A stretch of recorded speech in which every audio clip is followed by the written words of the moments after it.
Hello and welcome back to another Nerf Blaster review video for the channel. My name is Luke Triton and today I'm covering the Barricade. And I may as well be covering the Stockade at the same time. I don't actually have that blaster. It's just the Elite Blue version of the Barricade. I don't actually know if the internals are any different for that blaster to hit harder. I'm guessing it does because it's Elite. But then again, early Elite was a bit interesting to say the least. For example, thanks to the Elite Long Strike. Sure, it looks like an Elite blaster, but it didn't perform like one. But we're not talking about the Long Strike, we're talking about the Barricade. This is a very interesting blaster because this set the tone for future blasters when this came out, and even then it's kind of responsible for a number of innovations, and it's definitely responsible for one of the most popular blasters ever made. I will show you that later on. So this is, if my brain works correctly, a 2010 release, and I think again this is the first flywheel-powered blaster that Nerf ever made. There's no rev trigger. Instead, there's a switch. This one is a bit finicky, and sometimes the flywheels kind of start and stop, so I'll try to get it to rev properly. So again, in order for it to work, the jam door must be fully closed, and then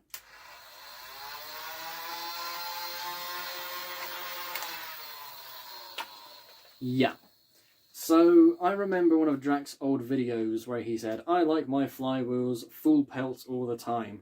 I'm pretty sure that opinion has changed, especially with the power it would drain from the batteries. Oh boy.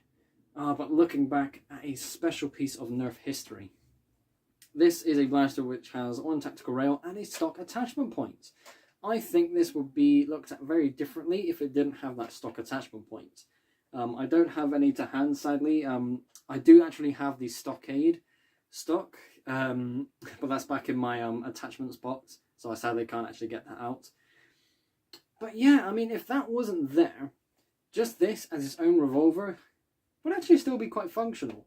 But the fact that, again, think back to 2010, where this came out before the Stampede, you could get a stock and you can have it in your shoulder. You got the flip sight, I suppose, from the Recon. You could actually have a pretty battle-effective blaster. There's flywheels, 10 shots, kind of easy to reload because, again, it's an open cylinder. That's pretty good, right? Obviously, the market has changed over the years, and obviously this is now a terrible blaster. I can't call it terrible, that's a bit too mean, but it shows its age, and it shows what can be done when ideas kind of come together. So, another thing I remember from Drac is the modification video of him, maybe not doing the mod itself, but at least showing off the fact that he removed the cylinder, removed this sort of bottom piece here. Pardon me. Oh, sorry about that. So he removed this bottom piece and then replaced it with a magazine. And he was able to kind of keep it in position.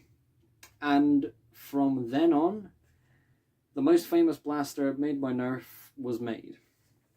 If you don't know what I'm talking about, do these look similar? Because of this, we have this. Let's go over the improvements of the Strife. So we still have that top rail, we still have that stock attachment point. We now have a barrel attachment point. There is enough space for a bottom rail. And thanks to the modifications, I don't know if Nerf employees saw the mods and went, that's actually a good idea, let's do that. Or if they looked at the blaster and thought, okay, let's give this a sort of re-release, but let's improve it. How do we improve it? Let's add a magazine. I like to think that it was the modders who kind of inspired the Nerf team to make this happen, but that's very unlikely. So the Strife exists because of the Barricade, or maybe the Stockade because this came out after the Stockade.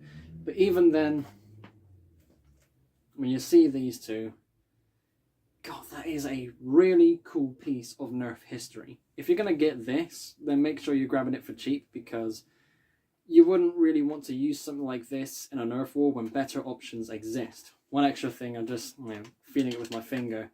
That's the rev trigger there, the button I'm pressing in right now. No rev switch. This isn't Buzzbee or Adventure Force or whatever other brands. I'm British, I don't have the access to other blasters, okay? So I don't actually know which other blasters have a rev switch.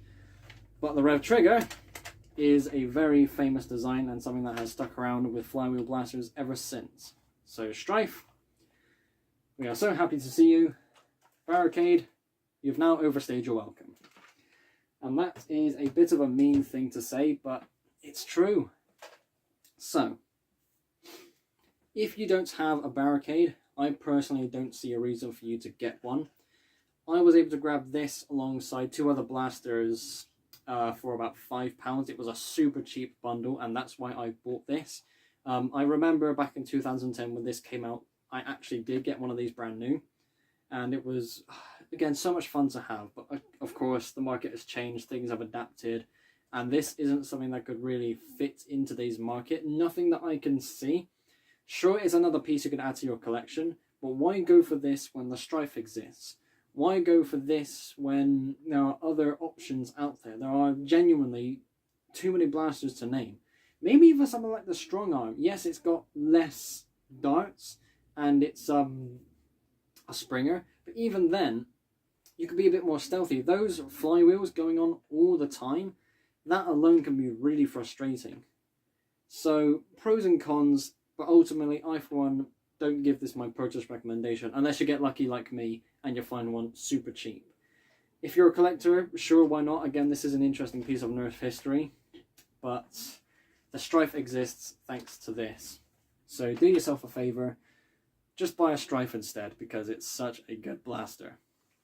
Oh, my voice is starting to go. I've done a lot of recording today, and I still have some more videos to do before the day is done, so let's get on and do those. Thank you all ever so much for watching. Be sure to like and subscribe if you haven't already. I will see you all in the next episode. Bye bye.